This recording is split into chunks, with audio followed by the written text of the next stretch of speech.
만나는 시간 나우 함께하고 계시는 지금 시각 10시 42분 49초 막 지나고 있습니다. 이번에는 다문화 가정에 대한 이해를 돕고 함께 더불어 잘 살기 위해 마련한 시간입니다. 지금은 글로벌 시대.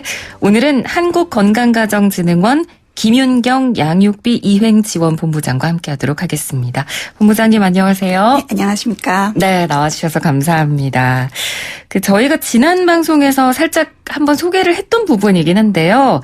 지난해 다문화 가족 실태를 조사한 결과 전체 다문화 가정 가운데 12.2%가 한부모 가정으로 구성이 돼 있습니다. 그리고 한부모 가정에서 가장 어려움을 느낄 부분이 아무래도 양육비 부분일 것 같은데 본부장님께서 양육비 이행 지원 쪽을 맡고 계세요. 아무래도 가장 어려워하는 부분을 전담을 하고 계시기 때문에 어깨가 좀 무거우실 것 같은데 어떠세요? 네, 맞습니다. 저희가 2015년 양육비 이행 확보 및 지원에 관한 법률 시행에 따라서 제도가 운영된 지 이제 5년 차로 접어들었는데요. 네. 5년 차로 접어들다 보니까 서비스 이용자들인가 아니면 뭐 국민들이 저희 서비스에 대한 요구도도 굉장히 더욱 높아지고 있어서 보다 실효성 있는 제도를 이제 운영해야 되는 그런 막중한 책임감을 가지고 고민하고 있습니다. 네. 실제로 한부모 가정에서 양육비 문제로 고민하는 분들의 비중이 어느 정도 되나요? 저희 이제 여성가족부에서 실시하고 있는 그 한부모 가족 실태 조사에 따르면 2018년 기준으로 전체 이혼 미혼 한부모 중에서 양육비를 한 번도 받은 적이 없다고 한 응답이 73%에 달했습니다. 높네요. 네. 그래서 한 번이라도 받은 경험이 있는 경우가 27%밖에 되지 않았으니까요. 그리고 또 다문화 가족 실태 조사 결과에서도 이혼이나 별거 후 자녀 양육비를 받고 있는 비율은 23.5%에 불과했습니다. 그렇지만 이게 2012년 9.5%, 2015년 18.6%에 비하면 그래도 2018년에는 좀 그 양육비 이행률이 높아지고 있기는 합니다. 그렇지만 여전히 76.5%는 양육비를 받지 못한다고 통계가 나와 있기 때문에 앞으로 가야 할 길이 멀다고 생각합니다. 네. 그리고 저희 원을 통해서 이용한 그 접수, 그다음에 이행 확보 그 기준을 통해서 봐도 양육비 이행률이 2018년까지 기준으로 약 32% 정도에서 68%는 여전히 미이행 된 상태로 지금 분석하고 있습니다. 네. 이 다문화 가정의 한부모들이 이렇게 양육비를 제대로 받지 못하는 이유는 어디에 있을까요? 네, 다문화 가정을 포함해서 이혼 미혼 가정들 대부분의 이제 양육비 미이행 문제는 원인이 다양하겠지만 비양육 부모가 돈을 줄래야 줄 수 없는 경제력이 부족하다든가 아니면 재산이 있는데 은닉한다든지 감정상의 문제든 여러 문제 때문에 고의적으로 지급하지 않는 경우 아예 연락 자체가 안 되는 경우 그다음에 양육비를 왜 꼭 줘야 되냐 양육비 이행에 대한 인식 부족 책임감 이런 부분이 이제 적은 부분도 있고요. 네.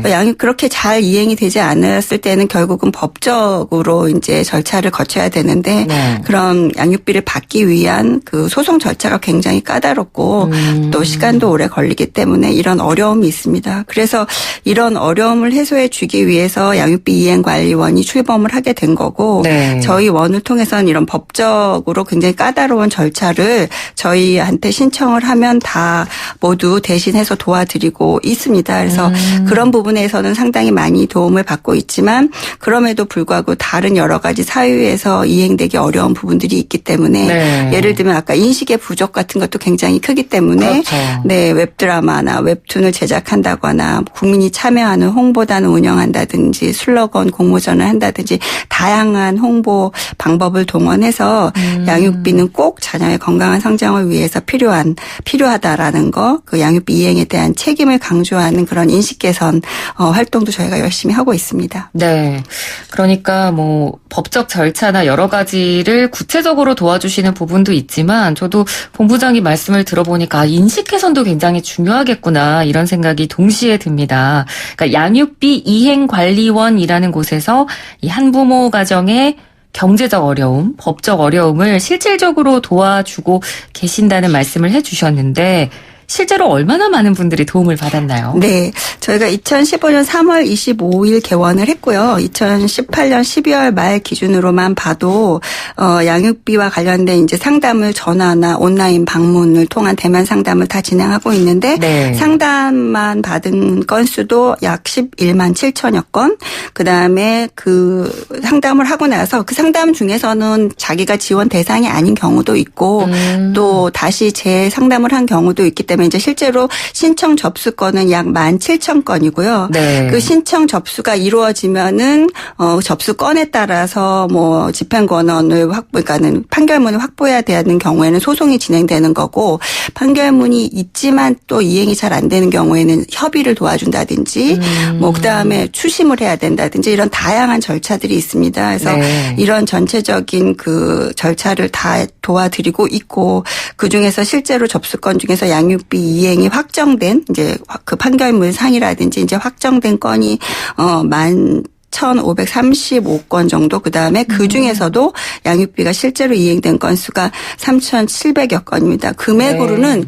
저희 원을 통해서 양육비 이행된 금액이 18년 12월 기준으로만도 404억 원에 달했습니다. 네. 그리고 이거 외에도 또 저희가 아직 소송이 진행 중이거나 한데 그 한부모 가정이 굉장히 어려움을 겪고 있잖아요. 그래서 네. 아주 긴급하다라고 위태롭다. 자녀의 복류가 위태롭다라고 이제 판단이 될 경우에는 저희가 요건을 충족한 대상자에 한해서 한시적으로 양육비를 저희가 먼저 지원해 주는 제도가 있고요. 그게 한시 양육비 긴급 지원 제도인데 네. 그 지원을 받은 경우도 뭐 자녀 한 395명 정도가 그 지원을 받았고 금액으로 약 4억 원 정도를 지원을 해드렸습니다. 그래서 근데 이거는 이제 무조건 되는 건 아니고 저희가 요건 충족자에 한해서 심의를 통해서 결정을 하는 거고 네. 이 부분에 대한 것도 요건을 갖다 좀 점진적으로 좀 완화하고자 여러 제도적인 실효성을 고민하고 있습니다. 네.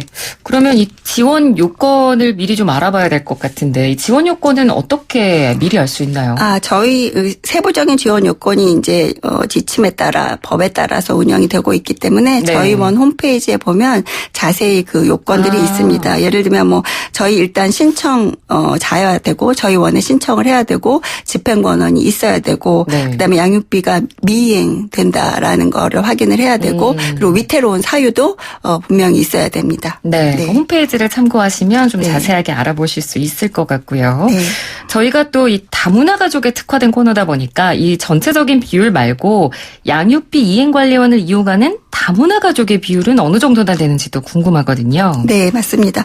저희 아까도 이제 말씀드렸지만 저희 전체 이제 신청 기준으로 봤을 때 그 중에서 접수된 건의 약 2% 정도가 다문화 가정으로 분석을 하고 있습니다. 그래서 이런 그러니까 전체 비율에 봐서는 그렇게 높지는 않지만 그래도 네. 다문화 가족들이 저희 서비스를 이용하는데 좀 불편함이 없도록 저희가 신청서가 저희가 여러 가지 뭐 필수 서류라든지 요건들이 좀 다양하고 까다롭기 때문에 네. 그런 것들을 좀 원활하게 볼 수 있도록 다국어 번역판으로 5개 국어로 지금 번역판이 있고요.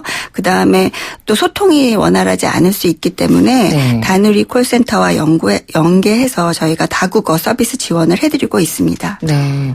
그러면 다문화 가족 중에 실제로 도움을 받은 사례를 좀 소개해 주시면 저희가 잘 와닿을 것 같아요. 네, 알겠습니다. 네. 제가 저희 원을 통해서 실제로 양육비 그 도움을 받은 다문화 가족 사례를 말씀드리면 네. 우선 첫 번째로는 필리핀이 고향인 결혼 이주 여성 사례인데 결혼하고 나서 이제 4년 만에 협의 이혼을 했고 매달 양육비를 이제 30만 원 정도는 받기로 했는데 실제로 받지를 못해서 어려움이 있어서 저희 원에 신청한 경우였고 네. 양육자가 경제 활동을 하고 있기는 했지만 굉장히 그 소득이 적었고 자녀를 키우고 있는데 아이를 키우는 양육비가 정말 없어서 막막했고 네. 비양육자하고는 아예 연락이 두절된 상태였었습니다.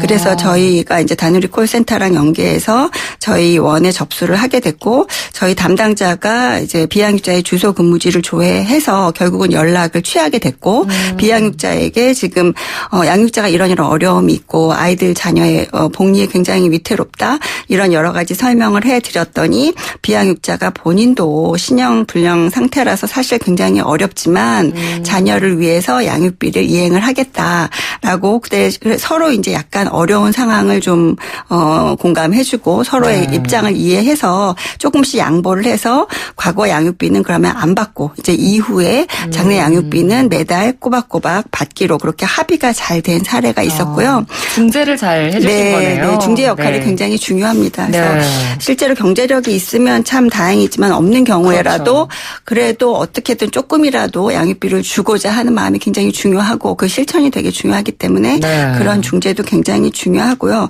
그다음에 또 그 베트남이 고향인 결혼 이주 여성 사례가 있는데 역시 매달 36만 원씩 이제 받기로 집행 권한이 있었음에도 전혀 이제 양육비 이행이 되지 않았고 저희 원에 신청을 해서 저희가 이제 양육비 이행에 대한 이행 명령이 진행이 되고 만약에 이거를 어길 시에는 감치까지 될 수 있다라고 고지를 해 드렸더니 피신청인 그러니까 비양육자께서 2,500여만 원을 모두 입금을 하셔서 그 돈으로 이제 굉장히 도움이 됐던 양육자가 그래서 한국말도 서툴고 법도 몰라서 너무 걱정을 혼자만 하고 있었는데 이렇게 양육비를 받게 돼서 너무 감사하다고 감사를 전한 케이스도 있고요. 그다음에 최근에 이제 마지막 사례 하나만 더 소개해드리면 최근에도 이제 필리핀 이주 여성이었는데 거의 5년 동안 양육비를 이혼 후에 한 번도 받지 못해서 저희 원에 신청을 했고 저희가 뭐 양육비 집행권한 확보부터 시작해서 재산 명시, 채권 압류, 추심, 감치 재판까지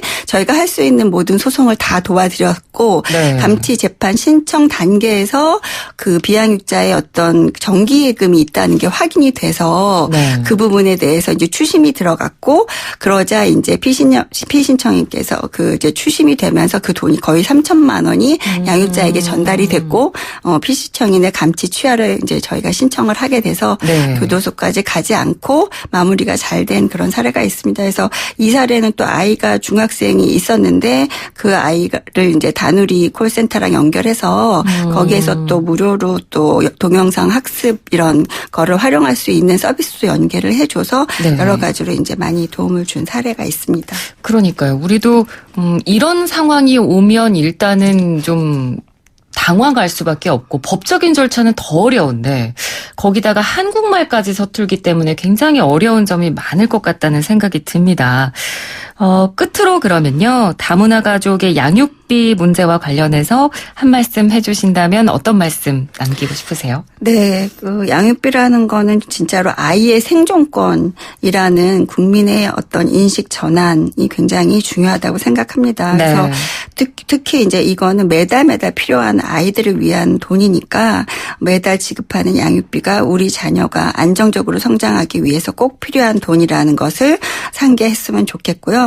또 제도적인 실효성을 위해서도 앞으로 이행 관련해서도 보다 서비스를 좀 잘할 수 있도록 고민할 거고 또 관계 부처와 함께 제도가 좀 더 보완이 돼서 잘 운영이 될 수 있도록 계속 노력을 하도록 하겠습니다.